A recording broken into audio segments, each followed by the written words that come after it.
No one would have believed, in the last years of the 19th century, that human affairs were being watched keenly and closely by intelligences greater than man's, and yet as mortal as his own.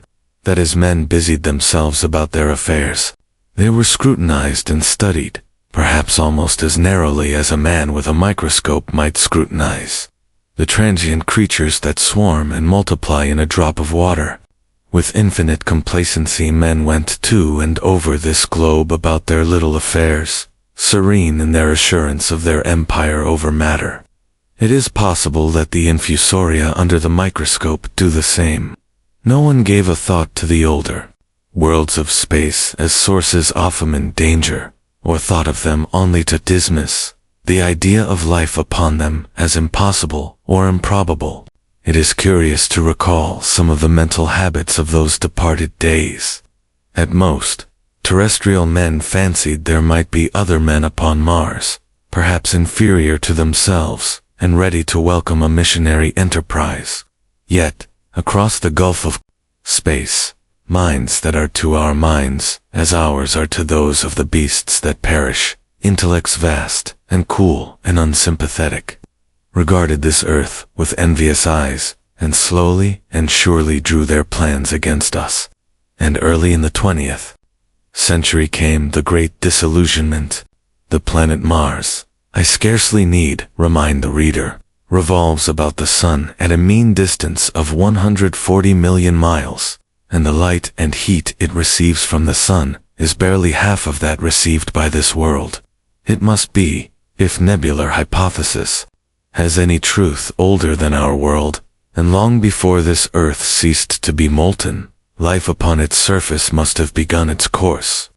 The fact that it is scarcely 1/7 of the volume of the earth must have accelerated its cooling to the temperature at which life could begin. It has air and water, and all that is necessary for the support of animated existence. Yet so vain is man, and sublimity his vanity, that no writer, up to the very end of the 19th century, expressed any idea that intelligent life might have developed there far, or indeed at all, beyond its earthly level. Nor was it generally understood that since Mars is older than our Earth, with scarcely a quarter of the superficial area, and remoter from the sun, it necessarily follows that it is not only more distant from life's beginning, but nearer its end. The secular cooling that must someday overtake our planet has already gone far indeed with our neighbor. Its physical condition is still largely a mystery, but we know now that even in its equatorial region, the midday temperature barely approaches that of our coldest winter. Its air is much more attenuated than ours. Its oceans have shrunk until they cover but a third of its surface. And as its slow seasons change, huge snow caps gather and melt about either pole, and periodically inundate its temperate zones. That last stage of exhaustion, which to us is still incredibly remote, has become a present-day problem for the inhabitants of Mars. The immediate pressure of necessity has brightened their intellects, enlarged their powers, and hardened their hearts, and looking across space, with instruments and intelligences such as we have scarcely dreamt of, they see, at its nearest distance, only 35 million of miles sunward of them, a morning star, Ophope, our own warmer planet, green with vegetation, and gray with water, with a cloudy atmosphere eloquent of fertility, with glimpses through its drifting cloud wisps of broad stretches of populous country and narrow navy-crowded seas. And we men, the creatures who inhabit this earth, must be, to them at least, as alien and lowly as are the monkeys and lemurs to us. The intellectual side of man already admits that life is an incessant struggle for existence, and it would seem that this too is the belief of the minds upon Mars. Their world is far gone in its cooling, and this world is still crowded with life, but crowded only with what they regard as inferior animals. To carry warfare sunward is indeed their only escape from the destruction that generation after generation creeps upon them. And before we judge of them too harshly, we must remember what ruthless and utter destruction our own species has wrought, not only upon animals, such as the vanished bison and the dodo, but upon its own inferior races. The Tasmanians, in spite of their human likeness, were entirely swept out of existence in a war of extermination waged by European immigrants in the space of 50 years. Are we such apostles of mercy as to complain if the Martians warred in the same spirit? The Martians seem to have calculated their descent with amazing subtlety. Their mathematical learning is evidently far in excess of ours, and to have carried out their preparations with a well-nigh perfect unanimity. Had our instruments permitted it, we might have seen the gathering trouble far back in the 19th century. Men like Schiaparelli watched the red planet. It is odd, by that for countless centuries Mars has been the star of war but failed to interpret the fluctuating appearances of the markings they mapped so well. All that time the Martians must have been getting ready. During the opposition of 1894, a great light was seen on the illuminated part of the disk, first at the Lick Observatory, then by Paratonov Nice, and then by other observers. English readers heard of it first in the issue of Nature, dated August 2. I am inclined to think that the appearance may have been the casting of the huge gun, the vast pit sunk into their planet, from which their shots were fired at us. Peculiar markings, as yet unexplained, were seen near the site of that outbreak during the next two oppositions. The storm burst upon us 6 years ago now. As Mars approached opposition, Lavelle of Java set the wires of the astronomical exchange palpitating with the amazing intelligence of a huge outbreak of incandescent gas upon the planet. It had occurred towards midnight of the 12th, and the spectroscope, to which he had at once resorted, indicated a mass of flaming gas, chiefly hydrogen, moving with an enormous velocity towards this Earth. This jet of fire had become invisible about 12:15. He compared it to a colossal puff of flame, suddenly and violently squirted out of the planet, as flaming gas rushes out of a gun, a singularly appropriate phrase, it proved. Yet the next day there was nothing of this in the papers, except a little note in the Daily Telegraph, and the world went in ignorance phone off the gravest dangers that ever threatened the human race. I might not have heard of the eruption at all, had I not met Ogilvy, the well-known astronomer, at Arteshah. He was immensely excited at the news, and in the excess of his feelings, invited me up to take a turn with him that night, in a scrutiny off the red planet. In spite of all that has happened since, I still remember that vigil very distinctly, the black and silent observatory, the shadowed lantern throwing a feeble glow upon the floor in the corner, the steady ticking of the clockwork of the telescope, the little slit in the roof, an oblong profundity with the stardust streaked across it. Ogilvy moved about, invisible but audible. Looking through the telescope, one saw a circle of deep blue, and the little round planet swimming in the field. It seemed such a little thing, so bright and small and still, faintly marked with transverse stripes, and slightly flattened from the perfect round. But so little it was, so silvery warm, a pin's head of light. It was as if it quivered a little. But really this was the telescope, vibrating with the activity of the clockwork that kept the planet in view. As I watched, the little star seemed to grow larger and smaller, and to advance and recede, but that was simply that my eye was tired. 40 millions off moles, it was from ooze more than 40 million miles of void. Few people realize the immensity of vacancy in which the dust of the material universe swims. Near it in the field, I remember, were 3 little points of light. 3 telescopic stars, infinitely remote, and all around it was the unfathomable darkness of empty space. You know how that blackness looks on a frosty starlight night. In a telescope it seems far profounder, and invisible to me, because it was so remote and small, flying swiftly and steadily towards me across that incredible distance, drawing nearer. Every minute, by so many thousands of miles, came the thing they were sending us. The thing that was to bring so much struggle and calamity and death to the earth. I never dreamt of it then, as I watched. No one on earth dreamt of that unerring missile. That night, too, There was another jetting out of gas from the distant planet. I saw it. A reddish flash at the edge, the slightest projection of the the off-worlds line, just as the chronometer struck midnight, and at that, I told Ogilvy, and he took my place. The night was warm and I was thirsty, and I went, stretching my legs clumsily, and feeling my way in the darkness, to the little table where the siphon stood, while Ogilvy exclaimed at the streamer of gas that came out towards us. That night, another invisible missile started on its way to the Earth from Mars. Just a second or so under 24 hours after the first one. I remember how I sat on the table there in the blackness, with patches of green and crimson swimming before my eyes. I wished I had a light to smoke by, little suspecting the meaning of the minute gleam I had seen, and all that it would presently bring me. Ogilvy watched till 1, and then gave it up, and we lit the lantern and walked over to his house. Down below, in the darkness, were Ottershaw and Chertsey, and all their hundreds of people, sleeping in peace. He was full of speculation that night about the condition of Mars, and scoffed at the vulgar idea of its having inhabitants who were signaling us. His idea was that meteorites might be falling in a heavy shower upon the planet, or that a volcanic explosion was in progress. He pointed out to me how unlikely it was that organic evolution had taken the same direction in the two adjacent planets. The chances against anything manlike on Mars are 1,000,000 to 1, he said. Hundreds of observers saw the flame that night and the night after, about midnight, and again the night after. And so, for 10 nights, a flame each night. Why the shots ceased after the 10th, no one on Earth has attempted to explain.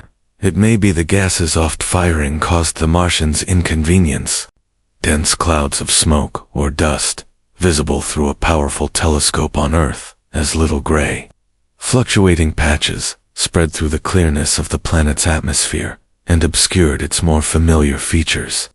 Even the daily papers woke up to the disturbances at last, and popular notes appeared here or there, and everywhere concerning the volcanoes upon Mars.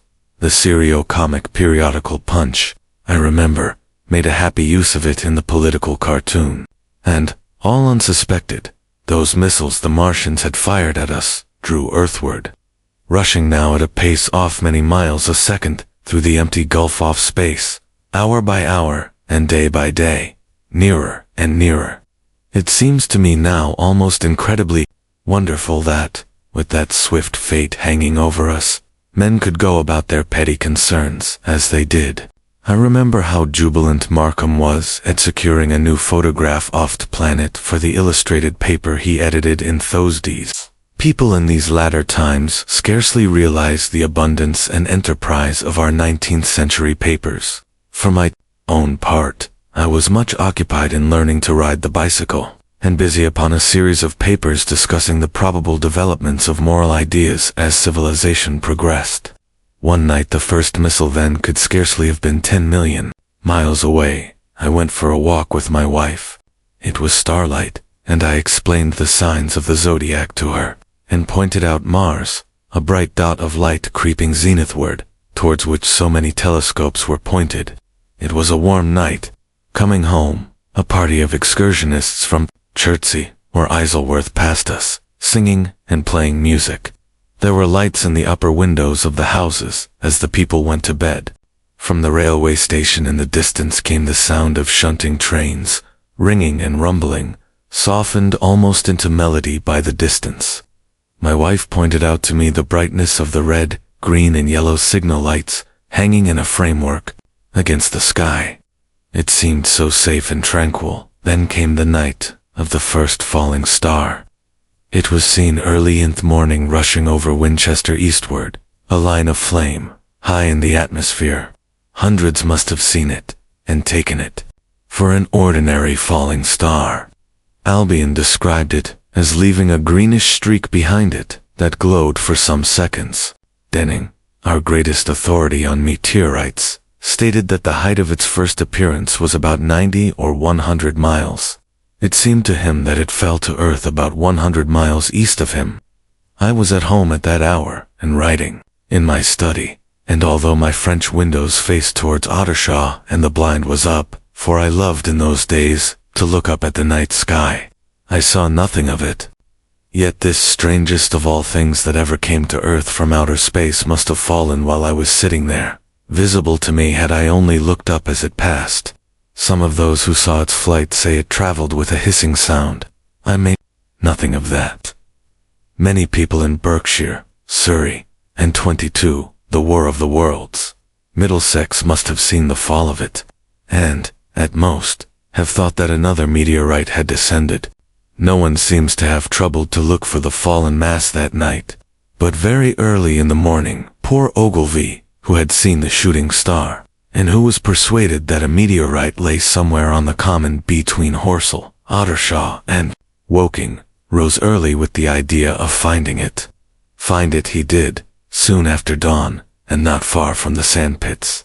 An enormous hole had been made by the impact of the projectile, and the sand and gravel had been flung violently in every direction over the heath and heather, forming heaps, visible a mile and a half away.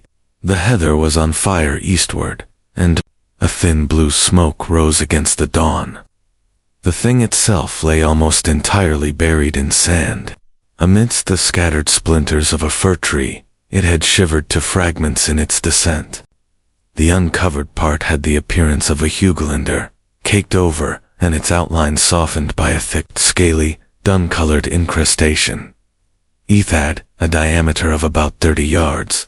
He approached the mass, surprised at the size, and more so at the shape, since most meteorites are rounded, more or less completely. It was, however, still so hot from its flight through the air as to forbid his near approach. A stirring noise within its cylinder he ascribed to the unequal cooling of its surface, for at that time it had not occurred to him that it might be hollow. He remained standing at the edge of the pit that the thing had made for itself, staring at its strange appearance, astonished chiefly at its unusual shape and color, and dimly perceiving, even then, some evidence of design in its arrival. The early morning was wonderfully still, and the sun, just clearing the pin trees towards Weybridge, was already warm. He did not remember hearing any birds that morning. There was certainly no breeze stirring, and the only sounds were the faint movements from within the cindery cylinder.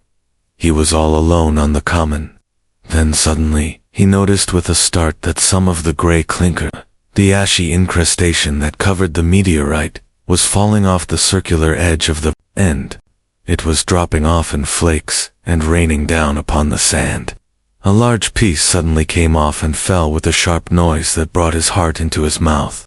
For a minute he scarcely realized what this meant, and, although the heat was excessive, he clambered down into the pit close to the bulk to see the thing more clearly. He fancied even then that the cooling of the body might account for this.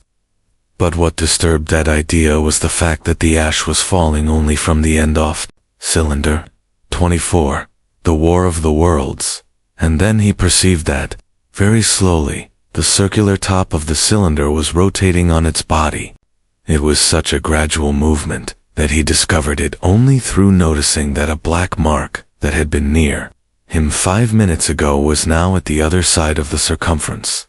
Even then, he scarcely understood what this indicated, until he heard a muffled grating sound and saw the black mark jerk forward an inch or so. Then the thing came upon him in a flash. The cylinder was artificial hollow, with an end that screwed out. Something within the cylinder was unscrewing the top. "Good heavens," said Ogilvy. "There's a man in it, half roasted to death, trying to escape at once." With a quick mental leap, he linked the thing with the flash upon Mars. The thought of the confined creature was so dreadful to him that he forgot the heat, and went forward to the cylinder to help turn. But luckily the dull radiation arrested him before he could burn his hands on the still glowing metal. At that, he stood irresolute for a moment, then turned, scrambled out off the pit, and set off running wildly into Woking. The time then must have been somewhere about 6 o'clock. He met a wagoner and tried to make him understand, but the tale he told, and his appearance, were so wild, his hat had fallen off in the pit that the man simply drove on. He was equally unsuccessful with the potman, who was just unlocking the doors of the public house by Horsell Bridge. The fellow thought he was a lunatic at large, and made an unsuccessful attempt to shut him into the taproom. That sobered him a little, and when he saw Henderson, the London journalist, in his garden, he called over the palings and made himself understood. "Henderson," he called, "you saw that shooting star last night." "Well," said Henderson, "it's out on Horsell Common now." "Good Lord," said Henderson. "Fallen meteorite. That's good, but it's something more than a meteorite. It's a cylinder in art. Cylinder, man. And there's something inside." Henderson stood up with his spade in his hand. "What's that?" he said. "He is deaf in one ear." Ogilvy told him all that he had seen. Henderson was a minute or so taking it in.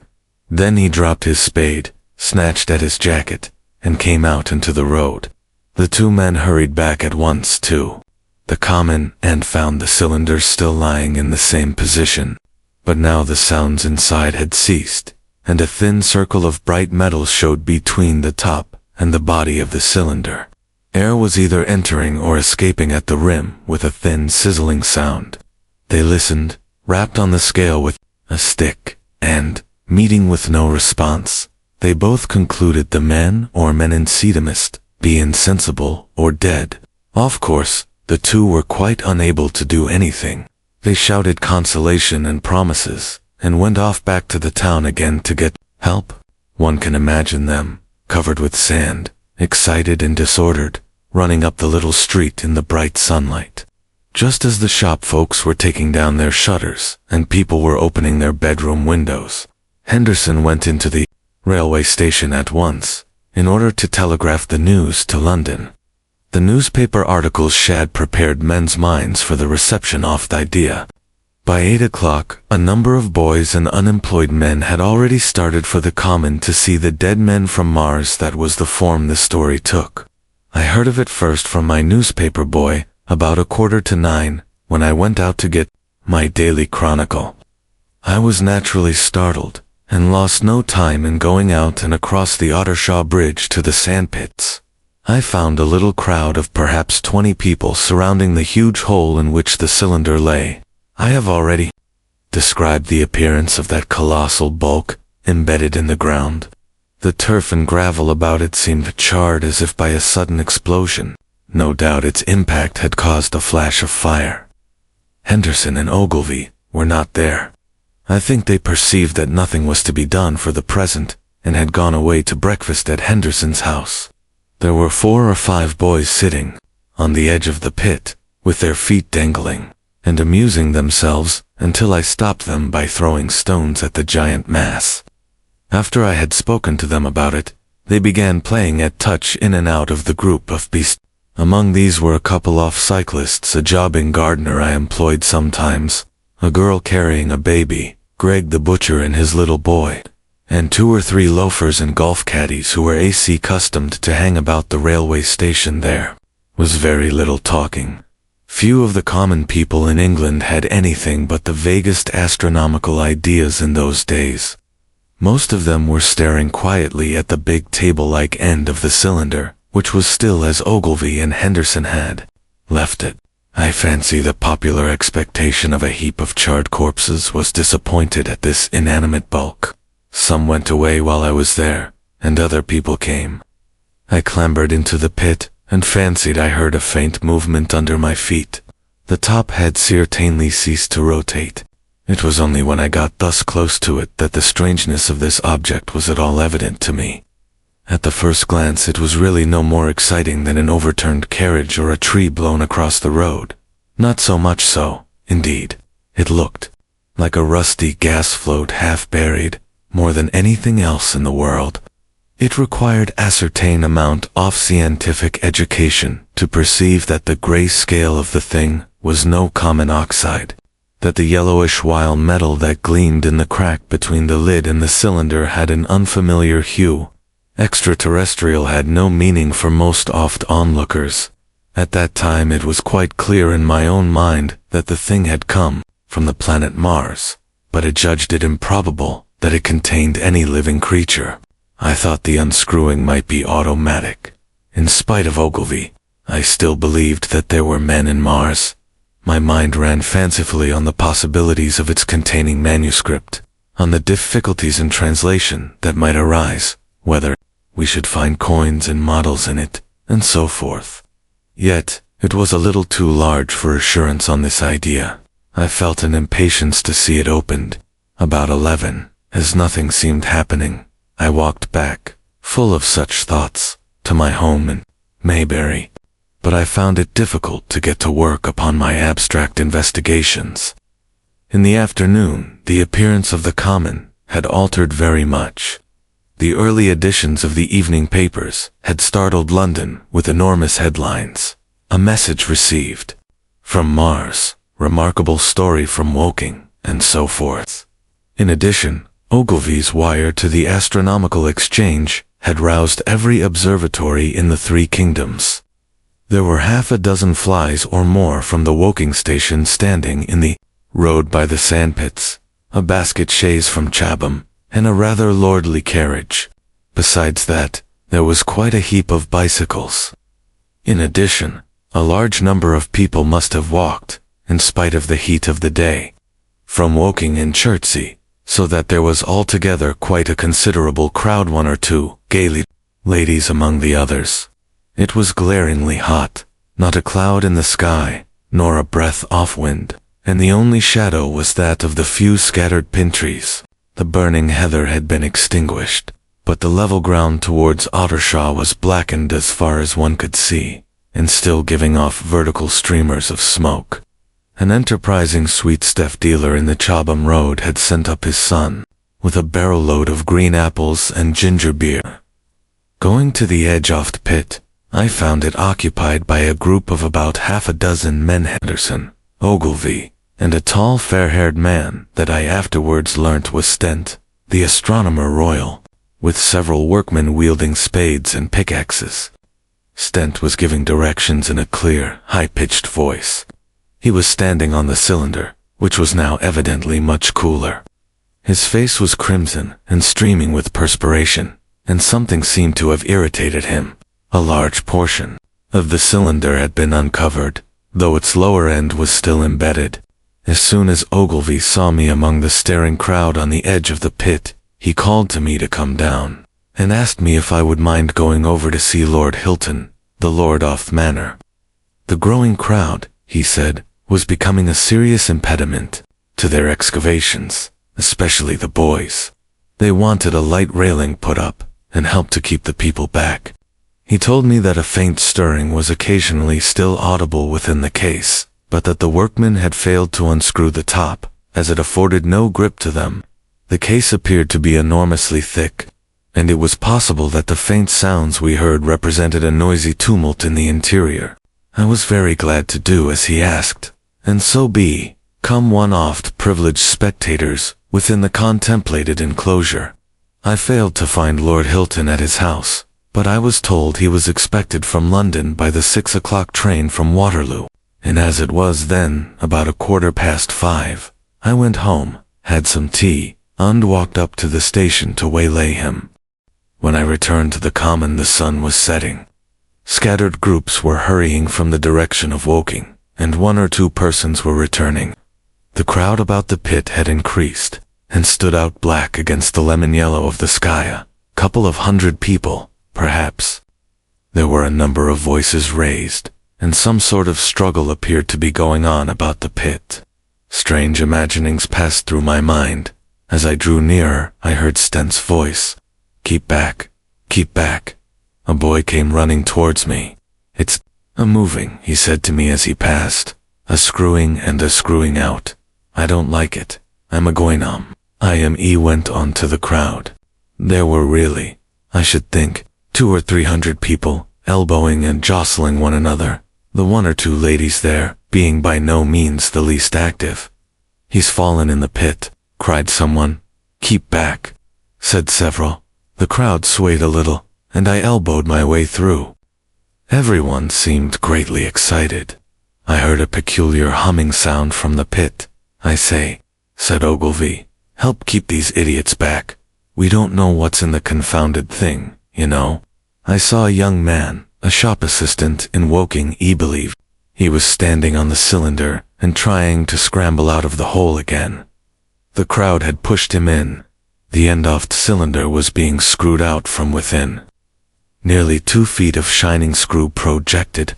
Somebody blundered against me, and I narrowly missed being pitched onto the top-off screw. I turned, and as I did so, the screw must have come out, and the lid off the cylinder fell upon the gravel with a ringing concussion. I stuck my elbow into the person behind me and turned my head towards the thing again. For a moment, that circular cavity seemed perfectly black. I had the sunset in my eyes. I think everyone expected to see a man emerge, possibly something a little unlike us, terrestrial men, but in all essentials, a man. I know I did. But, looking, I presently saw something stirring within the shadow grayish billowy movements, one above another, and then 2 luminous discs, like the war-oft-world's eyes.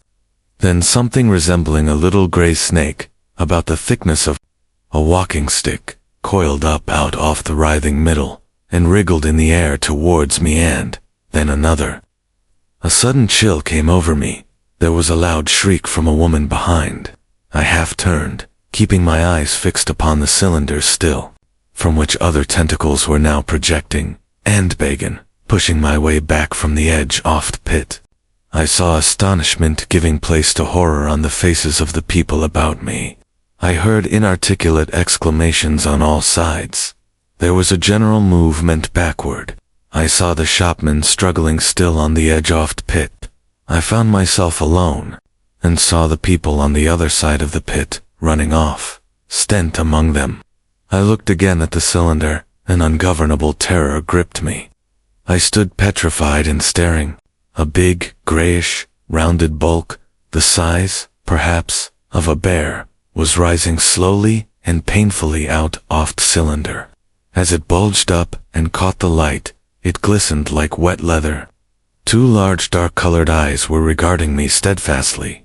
It was rounded, and had, one might say, a face. There was a mouth under the eyes. The lipless brim of W quivered and panted, and dropped saliva. The BW heaved and pulsated convulsively. A lank tentacle. When I returned to the common, the sun was setting. Scattered groups were hurrying from the direction of Woking, and 1 or 2 persons were returning. The crowd about the pit had increased, and stood out black against the lemon yellow of the sky. A couple of 100 people, perhaps. There were a number of voices raised, and some sort of struggle appeared to be going on about the pit. Strange imaginings passed through my mind. As I drew nearer, I heard Stent's voice. "Keep back! Keep back!" A boy came running towards me. "It's a-moving," he said to me as he passed. "A screwing and a screwing out. I don't like it. I'm a-going I am." He went on to the crowd. There were really, I should think, 200 or 300 people elbowing and jostling one another, the 1 or 2 ladies there being by no means the least active. "He's fallen in the pit," cried someone. "Keep back," said several. The crowd swayed a little, and I elbowed my way through. Everyone seemed greatly excited. I heard a peculiar humming sound from the pit. "I say," said Ogilvy, "help keep these idiots back. We don't know what's in the confounded thing, you know." I saw a young man, a shop assistant, in Woking I believe. He was standing on the cylinder and trying to scramble out of the hole again. The crowd had pushed him in. The end of the cylinder was being screwed out from within. Nearly 2 feet of shining screw projected. Somebody blundered against me, and I narrowly missed being pitched onto the top of the screw. I turned, and as I did so, the screw must have come out, and the lid off the cylinder fell upon the gravel with a ringing concussion. I stuck my elbow into the person behind me, and turned my head towards the thing again. For a moment that circular cavity seemed perfectly black. I had the sunset in my eyes. I think everyone expected to see a man emerge, possibly something a little unlike us terrestrial men, but in all essentials a man. I know I did, but Looking, I presently saw something stirring within the shadow-grayish billowy movements. One bove another, and then two luminous discs like the war-oft-world's eyes. Then something resembling a little gray snake, about the thickness of a walking stick, coiled up out oft-writhing middle, and wriggled in the air towards me, and then another. A sudden chill came over me. There was a loud shriek from a woman behind.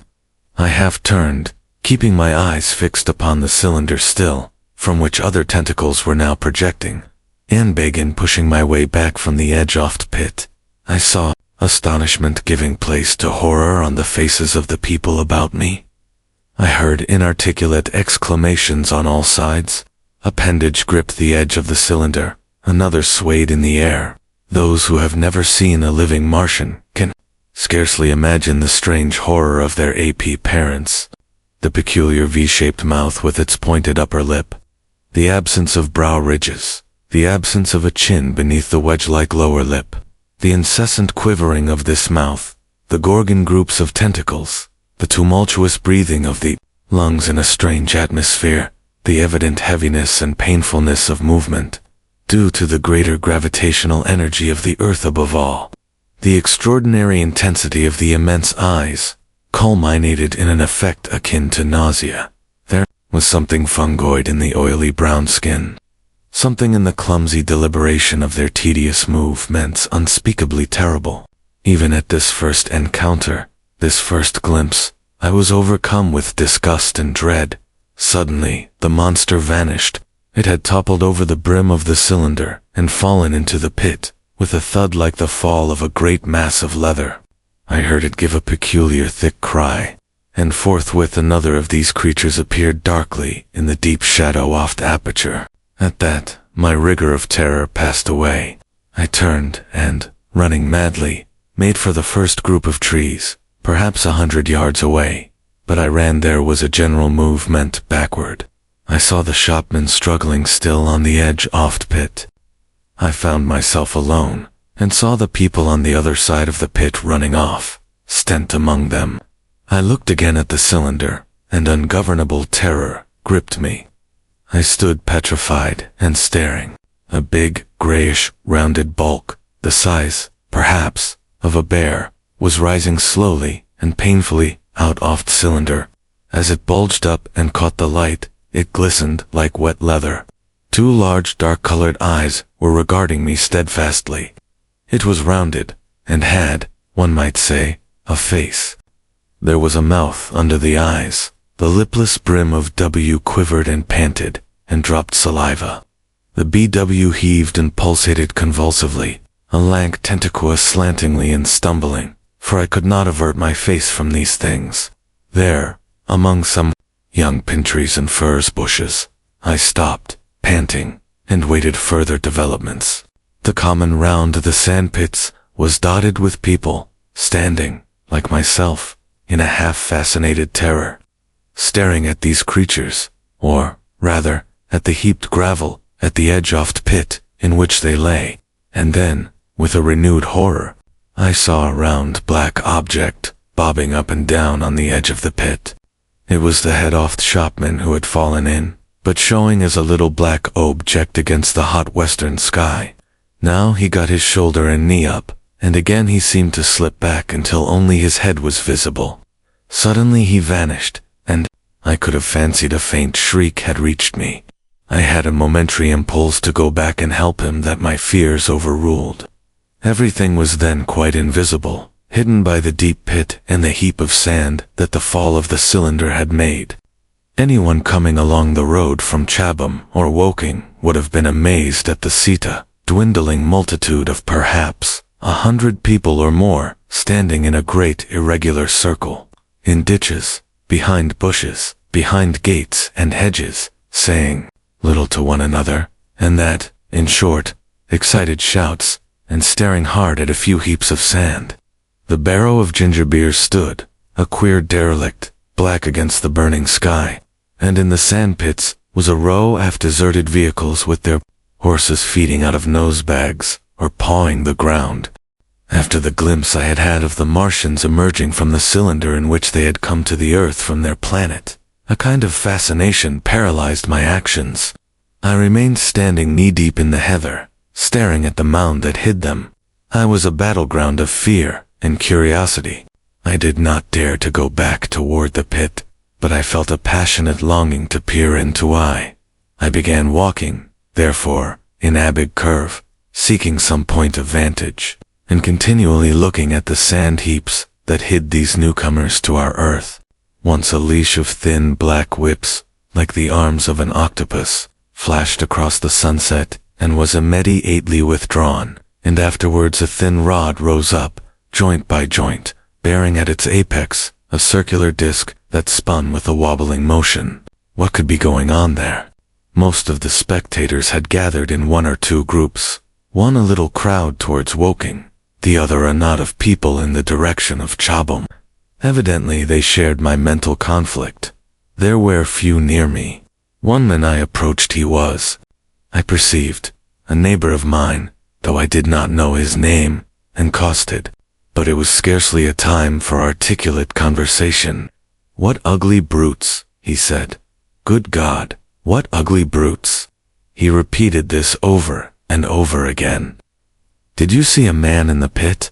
I said, but hemmed me no answer to that.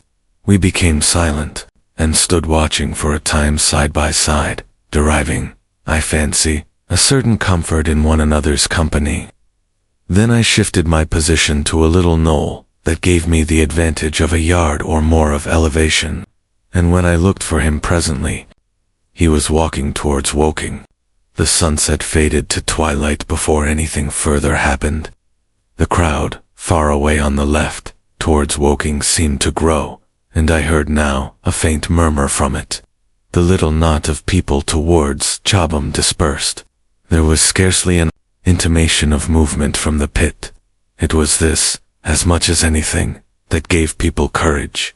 And I suppose the new arrivals from Woking also helped to restore confidence. At any rate, as the dusk came on, a slow, intermittent movement upon the sand pits began, a movement that seemed to gather force as the stillness of the evening about the cylinder remained unbroken.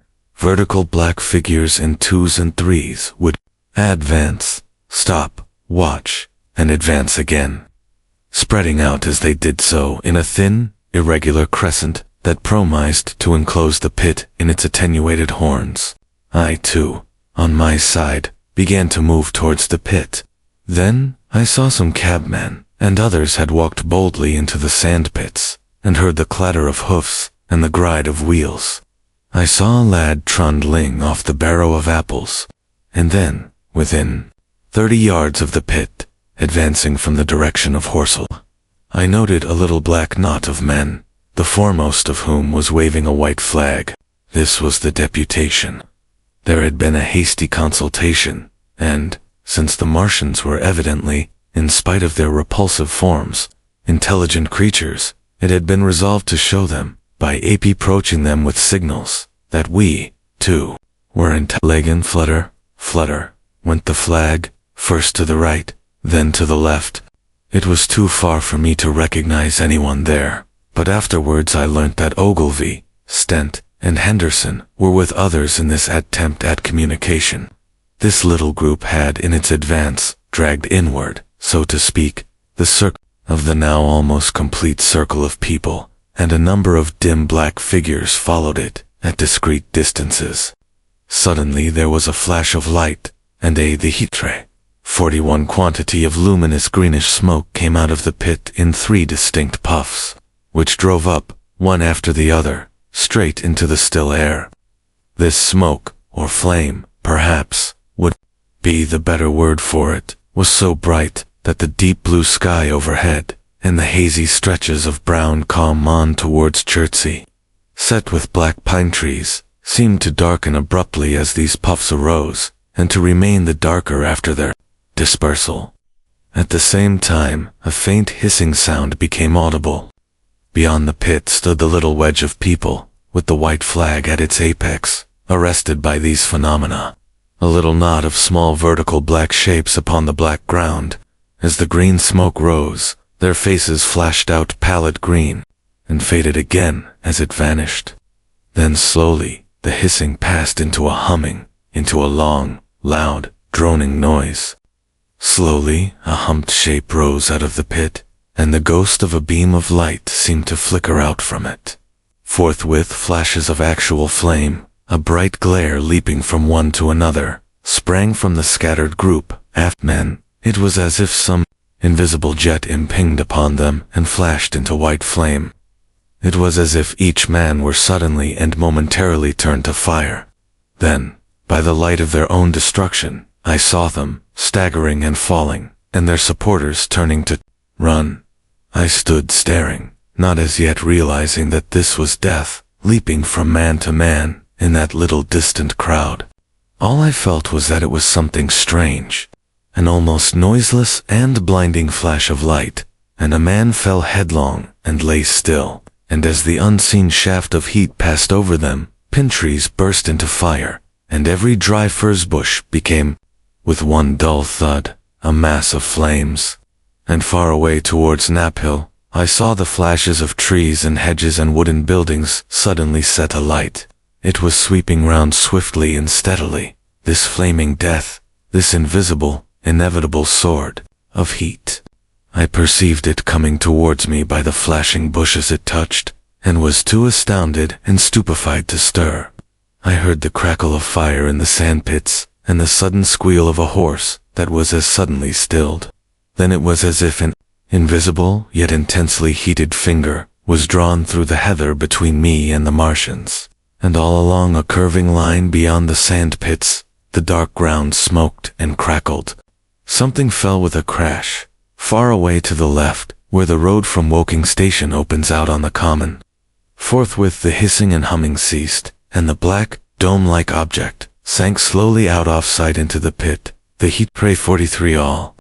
This had happened with such swiftness that I had stood motionless, dumbfounded, and dazzled by the flashes of light. Had that death swept through a full circle, it must inevitably have slain me in my surprise. But it passed and spared me, and left. The night about me, suddenly dark and unfamiliar. The undulating common seemed now dark almost to blackness, except where its roadways lay gray and pale under the deep blue sky of the early night. It was dark, and suddenly void of men. Overhead the stars were mustering, and in the west, the sky was still a pale, bright, almost greenish blue. The tops of the pine trees and the roofs of Horsell came out sharp and black against the western afterglow. The Martians and their appliances were altogether invisible, save for that thin mast, upon which their restless mirror wobbled. Patches of bush and isolated trees here and there smoked and glowed still, and the houses towards Woking Station were sending up spires of flame into the stillness of the evening air. Nothing was changed, save for that, and a terrible astonishment. The little group of black specks with the flag of white had been swept out of existence, and the stillness of the evening, so it seemed to me, had scarcely been broken. It came to me that I was upon this dark, calm mon, helpless, unprotected, and alone. Suddenly, like a thing falling upon me from without came fear. With an effort, I turned and began a stumbling run through the heather. The fear I felt was no rational fear, but a panic terror, not only of the Martians, but of the dusk and stillness all about me. Such an extraordinary effect in unmanning me it had, that I ran weeping silently as a child might do. Once I had turned, I did not dare to look back. I remember I felt an extraordinary persuasion that I was being played with, that presently, when I was upon the very verge of safety, this mysterious death as swift as the passage of light would leap after me from the pit about the cylinder and strike me down. It is still a matter of wonder how the Martians are able to slay men so swiftly and so silently. Many think that in some way they are able to generate an intense heat in a chamber of practically absolute non-conductivity.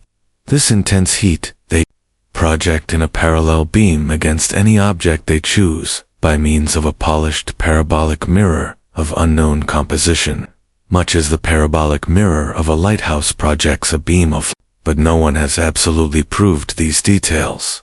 However it is done, it is certain that a beam of heat is the essence of the matter. Heat, and invisible, instead of visible light. Whatever is combustible, flashes into flame at its touch. Lead runs. Like water, it softens iron, cracks and melts glass. And when it falls upon water incontinently, that explodes into steam. That night nearly 40 people lay under the starlight about the pit, charred and distorted beyond recognition, and all night long the common from Horsell to Maybury was deserted, and brightly ablaze.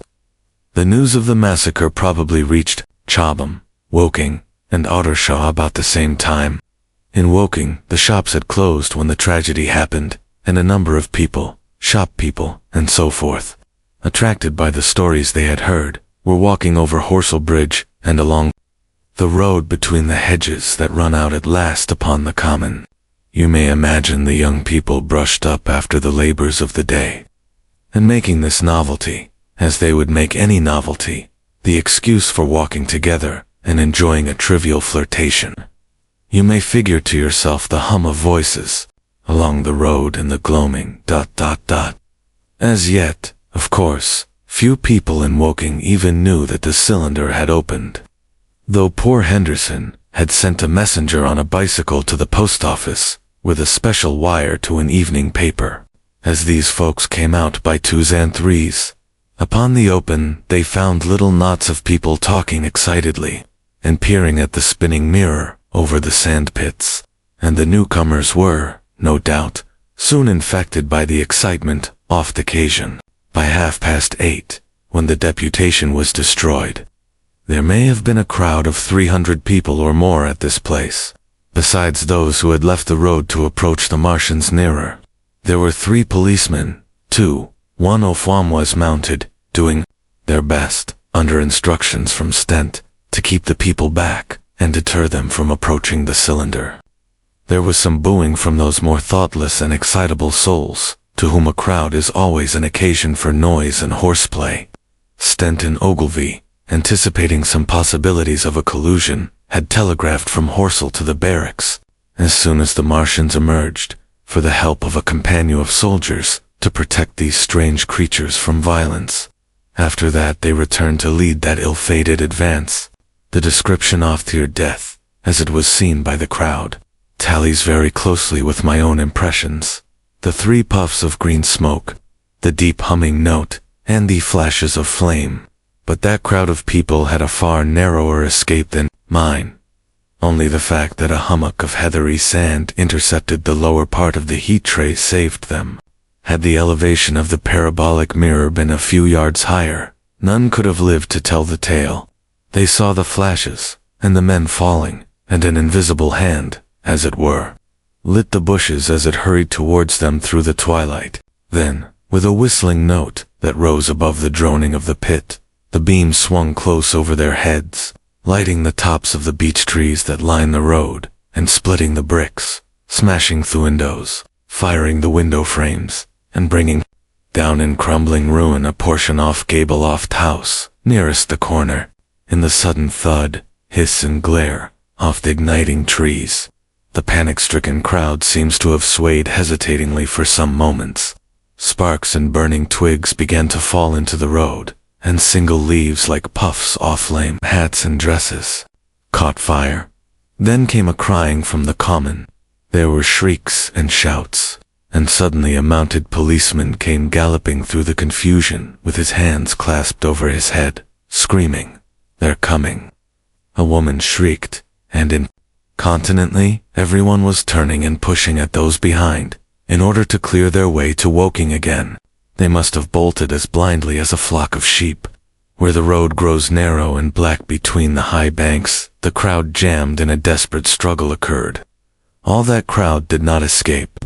3 persons at least, 2 women and a little boy, were crushed and trampled there and left to die amidst the terror and the darkness.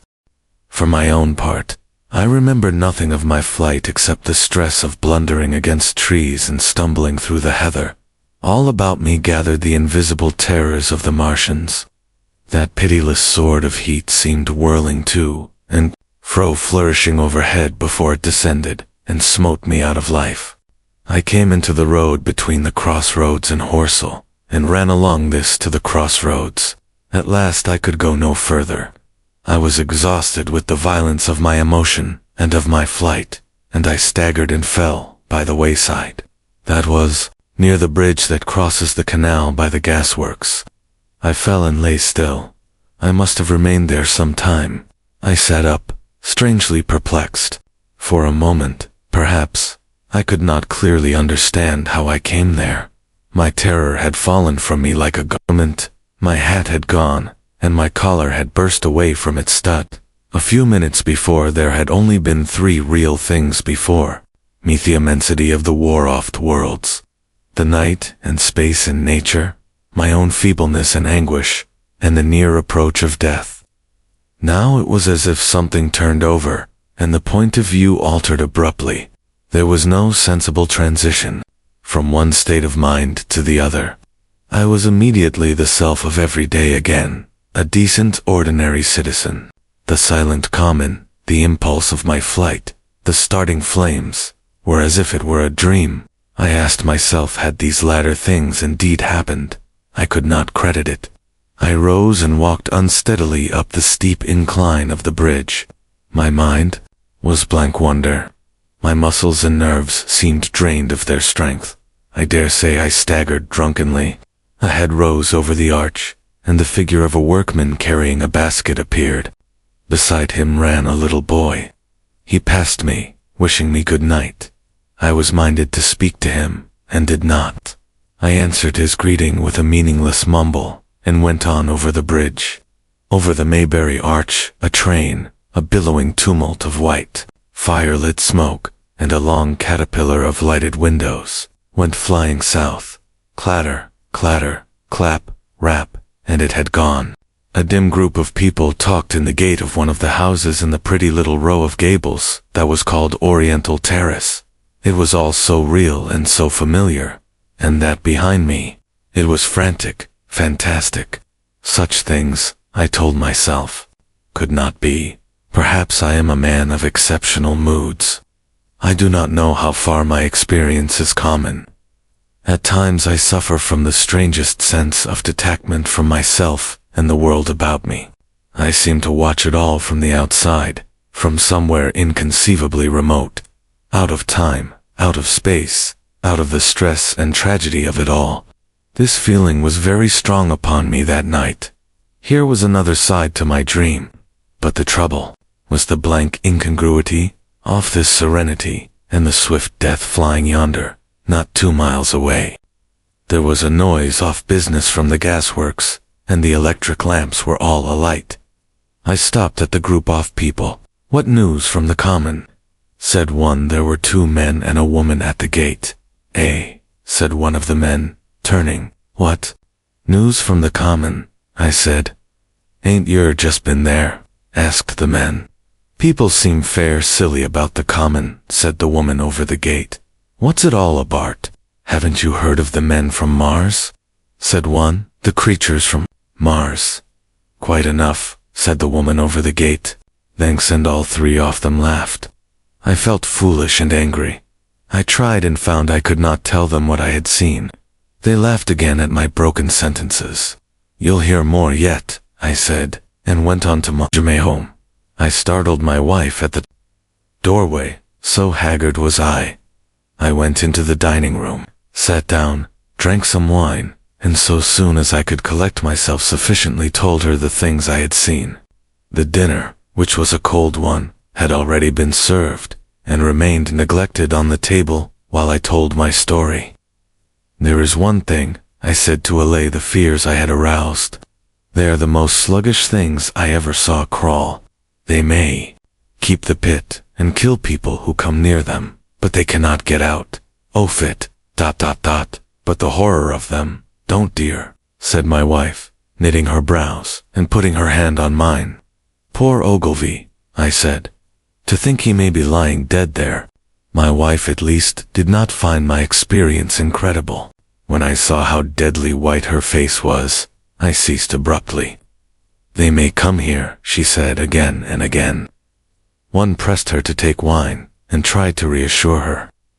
"They can scarcely move," I said. "Begin, to comfort her and myself by repeating all that Ogilvy had told me of the impossibility of the Martians establishing themselves on the Earth. In particular, I laid stress on the gravitational difficulty.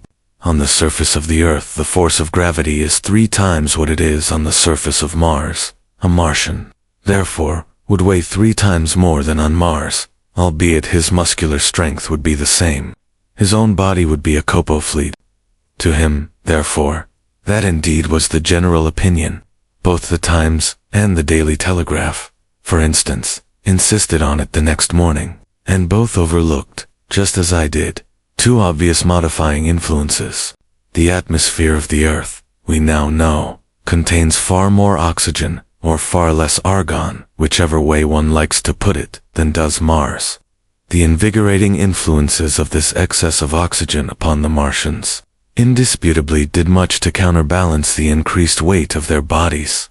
And, in the second place, we all overlooked the fact that such mechanical intelligence, as the Martian possessed, was quite able to dispense with muscular exertion at Appinch. But I did not consider these points at the time, and so, my reasoning was dead against the chances of the invaders. With wine and food, the confidence of my own table, and the necessity of reassuring my wife, I grew, by insensible degrees, courageous and secure. "They have done a foolish thing," said I, fingering my wine glass. "They are dangerous, because no doubt they are mad with terror. Perhaps they expected to find no living things, certainly no intelligent living things." A shell in the pit said, "Aye, if the worst comes to the worst, we'll kill them all." The intense excitement of the events had no doubt left my perceptive powers in a state of erethism. I remember that dinner table with extraordinary vividness, even now. My dear wife's sweet, anxious face peering at me from under the pink lampshade. The white cloth with its silver and glass table furniture, for in those days even philosophical writers had many little luxuries. The crimson-purple wine in my glass are photographically distinct. At the end of it I sat, tempering nuts with a cigarette, regretting Ogilvy's rashness, and denouncing the short-sighted timidity of the Martians. So some respectable dodo in the Mauritius might have lorded it in his nest, and discussed the arrival, off that shipful, of pitiless sailors and want of animal food. "We will peck them to death tomorrow, my dear." I did not know it, but that was the last civilized dinner I was to eat for very many strange and terrible days.